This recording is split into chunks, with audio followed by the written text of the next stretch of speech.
Hello everyone, this is Vipul Purohit and I welcome you to another practical session. Now in this session, I am going to discuss about experiment known as inorganic preparation. Okay, what is it? Inorganic preparation. Now, first of all, we will try to understand the principle behind this experiment. What is the meaning of inorganic preparation? First thing, I guess you know very well what are inorganic compounds. Okay, I need not explain that again. Now you have to prepare those inorganic compounds. So the first point which I want you to understand, and that is this experiment comes in the category of quantitative estimation. Because I guess everybody knows that the chemistry practical generally are classified into two major categories, qualitative as well as quantitative. So this inorganic preparation, my dear friends, remember it comes under the category of quantitative estimation. So that is the first point I want you all to understand. It's quantitative estimation. So that means we are going to find out the amount of the compound which is being prepared. Right? Now, which particular inorganic compound is being considered in this particular session, and that is about a complex compound. Okay, it is a complex compound. When I talk about a complex compound, my dear friends, a complex is being formed by the combination of a metal ion as well as a ligand. Okay, and it's a formation, my dear friends. So obviously the bonding which is being involved in this is coordinate covalent bond, where ligand donates electrons and the metal ion accepts electrons. Okay, so that is what comes under the category of complex compound. So the complex compound, my dear friends, that we are discussing in this particular session is about nickel-DMG.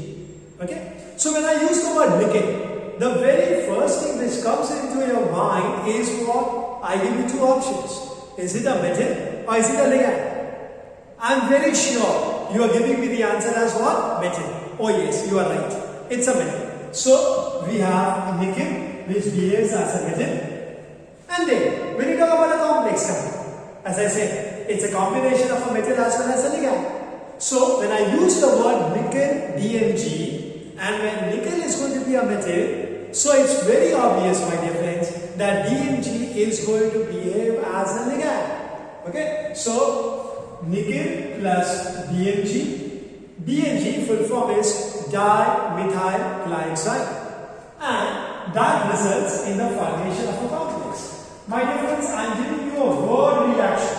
Okay, it's a word reaction. Please keep this in mind. It's not in terms of a molecular formula. Now, how do you actually identify also? This is very important. This becomes very interesting also, where I am going to practically demonstrate. Okay, and that is a visual color change takes place in this particular reaction. And how it is? When you talk about nickel, it is going to be green. Okay, it is what? Green. DMG is colorless.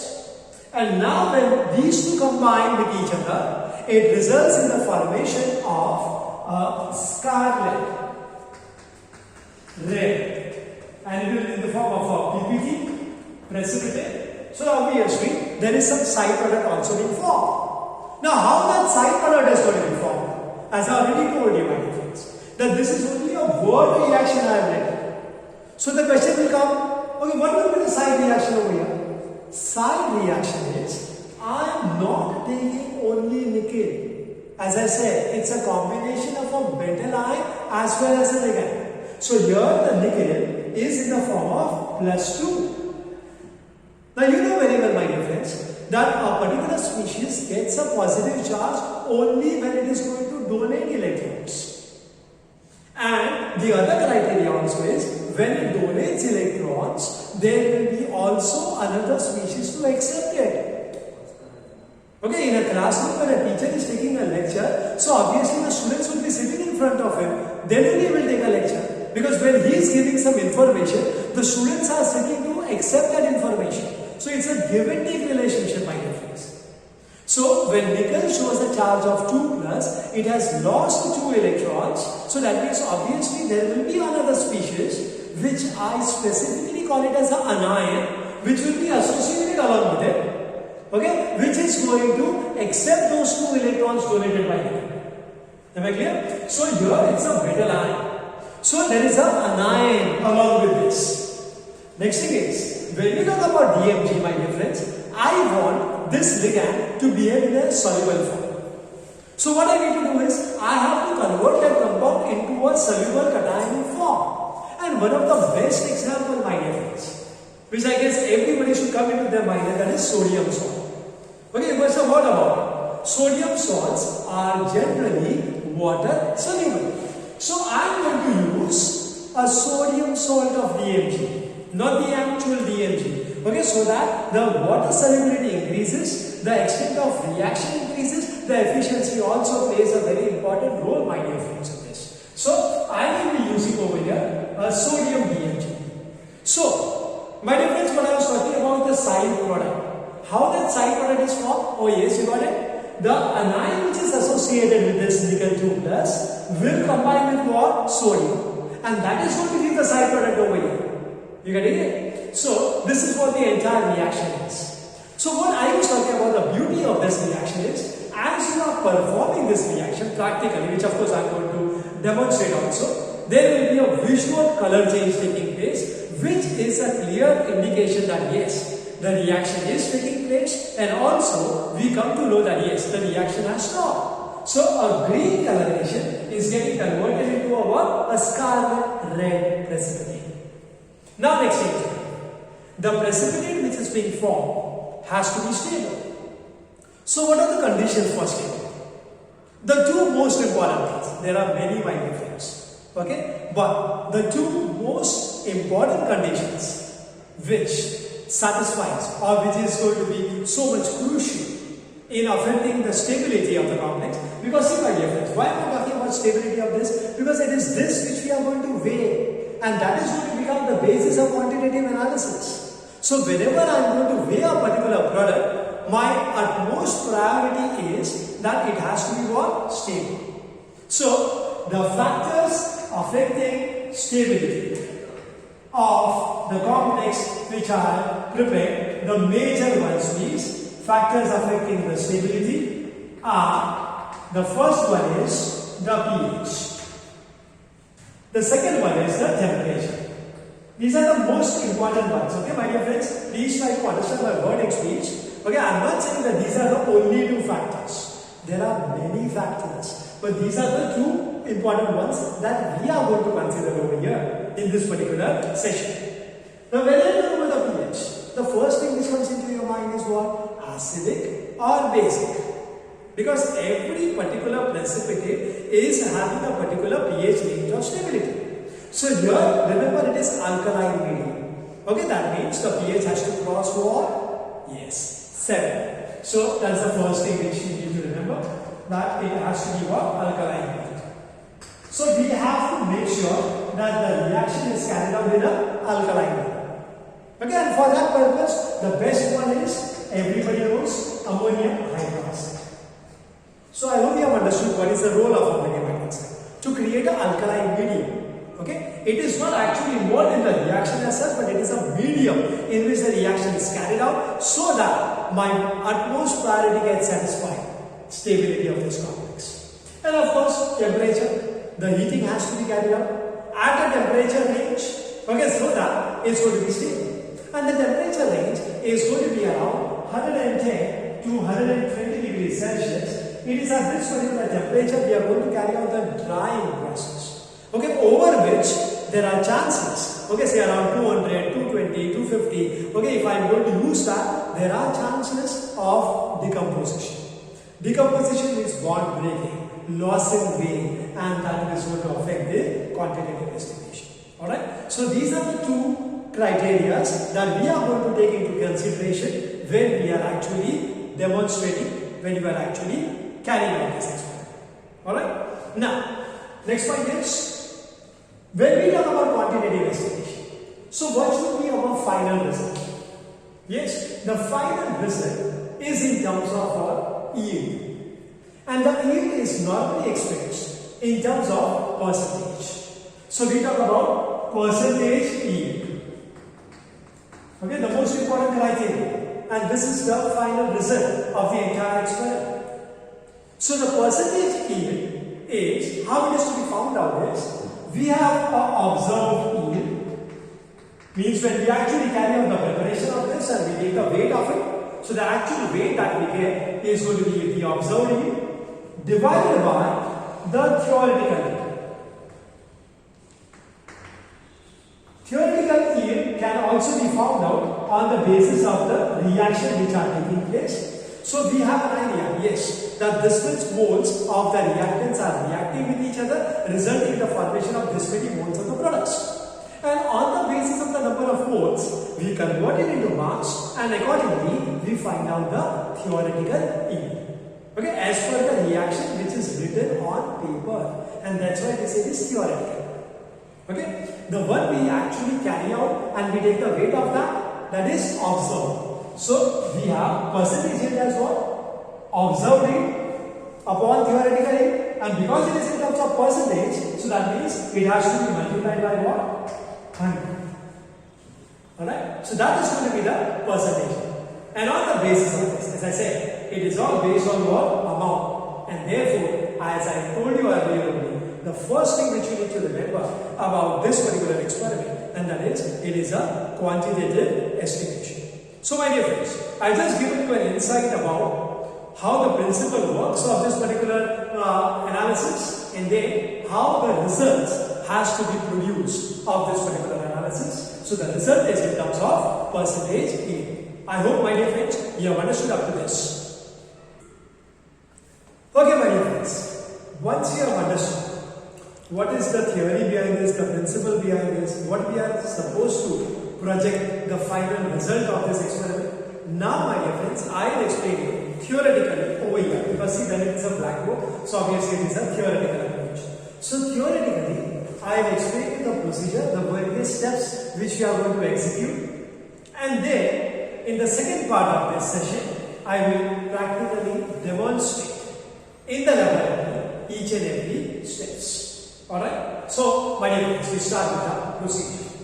The procedure is, we are going to take in the first step a given amount, a given quantity of nickel sulfate. Now, my dear friends, as I told you, that in this particular experiment we are taking a metal ion. So obviously there is going to be an ion along with it. So which is the ion I am talking about? SO4. Okay. So we are going to take a given quantity of nickel sulfate. Obviously, nickel sulfate is a solid, and we need to weight it is already been given to us. Okay. Next, what we do is, after that, we are going to mix it along with 1 gram of sodium salt of DMG. I have already explained you why we are going to consider the sodium salt. Yes, it's for celebrating. Okay, so these two solids are being mixed in a beaker. We are going to take this as X amount, X grams. Later on, we need to know what that X gram is, so that finally we can calculate the percentage. But then that comes at a later stage. I'll explain you that later. Okay, so this is step number 1. X grams, whatever the given quantity of nickel sulfate, is being mixed with 1 gram of sodium salt of dimethyl dioxide in a beaker. Okay, that is step number 1. Step number 2 is, we are going to dissolve it in around say 10 to 15 ml of distilled water. Distilled water. Because it's a sodium salt, so it's soluble. Okay? So dissolve it in 10 to 15 ml of distilled water. Next, if you can just recollect the principle which I explained. Okay, the word reaction idea. We have a nickel ion solution, we have a DMG, we have mixed it. Okay, now the reaction to take place, we require an alkaline medium. So what are we going to do is, we are going to add 1:1 ammonium hydroxide.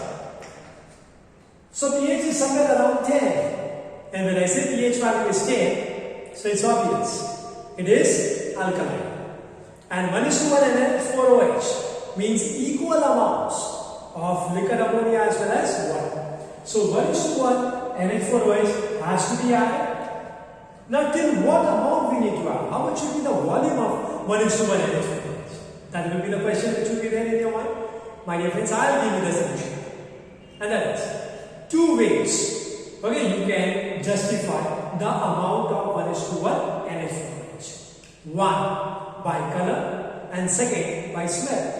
So that means, in simple words, you need to make use of your eyes and your nose to ascertain the required volume of 1:1 NH4OH.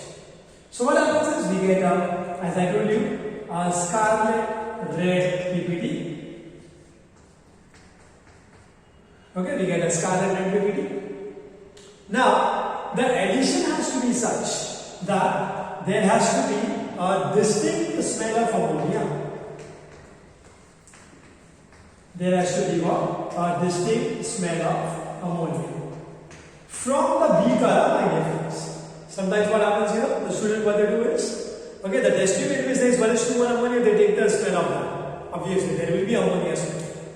Okay, anyways, jokes apart, but then in the beaker which we are adding, okay, and that results in the formation of a scarlet red PPT. From that beaker, we need to get what? A distinct smell of ammonia. So one is the visual color change, and the other is the smell. Okay, so that is going to give you the answer. Yes, this much amount of 1:1 NH4OH has to be added. So I hope that question is clear from your mind. Okay, that how much volume of NH4OH has to be added? Yes. Now once we get the PPT of this, we need to digest it. So the next process is digest the PPT, scarlet red PPT, on a boiling water bath, and the duration of this should be around 30 minutes. Okay, once the digestion part is done, okay, please remove it out of this entire assembly which we are going to do it, water bath. Then I will show you, don't worry about it. Okay, and then what we do is, there is some separation which has taken place due to the process of what? Digestion. So once again, please check the supernatant solution with ammonia. If you have added sufficient amount of ammonia over here at this stage, then when you are going to add ammonium hydroxide to the supernatant, the top solution, then it won't result in the formation of a PPT. So here only we can add some excess of ammonia, no issues with that. Alright, so this testing is being done. Now what you have to do is, yes, you have to filter it. Because Ni-DMG is not the only product formed. As I already told you, there is a side product also. And how that side product is formed, that also I told you. It is the sodium salt, so that sodium and the anion which is being existing along with nickel, they are going to combine to give you what? The side product, which we don't want. And that will be in the form of a clear solution. Alright? So we have a clear solution is the side product, and the required one is in the form of a precipitate. So the best method of separating the PPT from the clear solution is, I know you know it, yes, and that is, yes, filtration. Okay, so we carry out the filtration process. The filtration has to be carried through which medium? It's very important. So here we are going to carry out the filtration by means of Wattman filter paper. By means of what? Wattman filter paper, and that is going to be number 1. Now the numbering of this depends upon the pore size. So the pore size of the filter paper has to be lesser than the pore size of the PPT, so that all the PPT is retained on the filter paper. If it is the opposite, if the pore size of the filter paper is more, all the PPT will pass through it. So it's not an effective separation. So on the basis of the pore size of the filter paper, these numbers are decided. Okay, and according to the pore size of the PPT, we need to select which Whatman paper has to be taken. Alright, so filter the Whatman filter paper, filtration has to be done through that, and the paper number is what? 1. Once the entire filtration is done, next is of course washing. So that if there are any impurities, any foreign ions that are going to be removed, so the washing has to be done by using distilled water.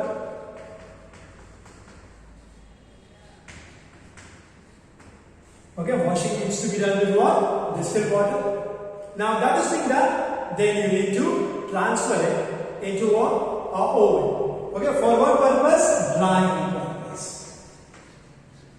So dry it in our oven. The temperature range, as I already told you, is going to be around 110 to 120 degrees Celsius and around 45 minutes is sufficient for carrying out the drying process. So these are the various steps. First, dissolve, first of all take the solids, nickel sulfate and Ni-DMG. Dissolve it in 10 to 15 ml of distilled water. You have to take it in a beaker. Add 1:1 ammonium hydroxide to create an alkaline medium. How much?